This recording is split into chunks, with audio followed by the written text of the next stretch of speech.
دنیا بھر میں جیو ایکسپریس نیوز کے ناظرین کو اپنے نیوز کاسٹر مجین حسین بلال کی طرف سے السلام علیکم۔ خبر شامل کریں گے ضلع منڈی بہاولدین سے، جہاں پاک و ہند کے عظیم صوفی بزرگ حضرت پیر سید برکت علی شاہ رحمۃ اللہ علیہ کے سالانہ عرس مبارک میں شاندار تقریبات کا انعقاد۔ عرس پاک کی صدارت رئیس المشائخ پیر طریقت پیر سید کیسر عباس بخاری سجادہ نشین آستانہ عالیہ گجن شریف نے فرمائی۔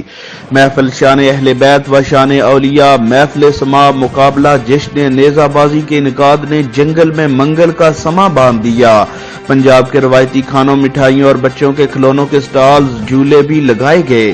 حالیہ کے علاقہ گجن شریف میں پاک و ہند کے عظیم صوفی بزرگ حضرت پیر سید برکت علی شاہ رحمۃ اللہ علیہ کے سالانہ عرس مبارک پر مقابلہ جشن نیزہ بازی کا انعقاد کیا گیا، جس میں ملک بھر سے سینکڑوں مشہور ہارس کلبز کے گھوڑوں اور رائڈرز نے شرکت کی۔ جشن نیزہ بازی کا افتتاح دربار عالیہ آستانہ عالیہ گجن شریف کے سجادہ نشین پیر سید کیسر عباس بخاری نے اپنے دست مبارک سے کیا۔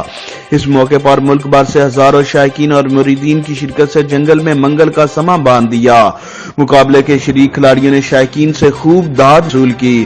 عرس مبارک کے موقع پر مختلف سٹالز بھی لگائے گئے، جن میں پنجاب کے روایتی کھانوں اور مٹھائیوں کے سٹالز لوگوں کی توجہ کا مرکز بنے رہے، جہاں پر عرس کے دونوں دنوں خریداروں کا رش لگا رہا۔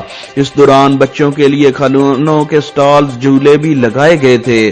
عرس کے موقع پر محفل اسماء اور محفل ذکر پاک کا بھی اہتمام کیا گیا، جس میں ملک پاکستان کے نامور شہنشاہ خطابت پیر سید شمس الرحمان سیالوی حسین آباد شریف سرگودا اور جگر گوشہ خطیب الاسلام بیرسٹر صاحبزادہ وسیم الحسن نقوی الحسینی حافظ آبادی نے خطاب فرمایا اور نامور نعت خوانوں نے بھی شرکت کی۔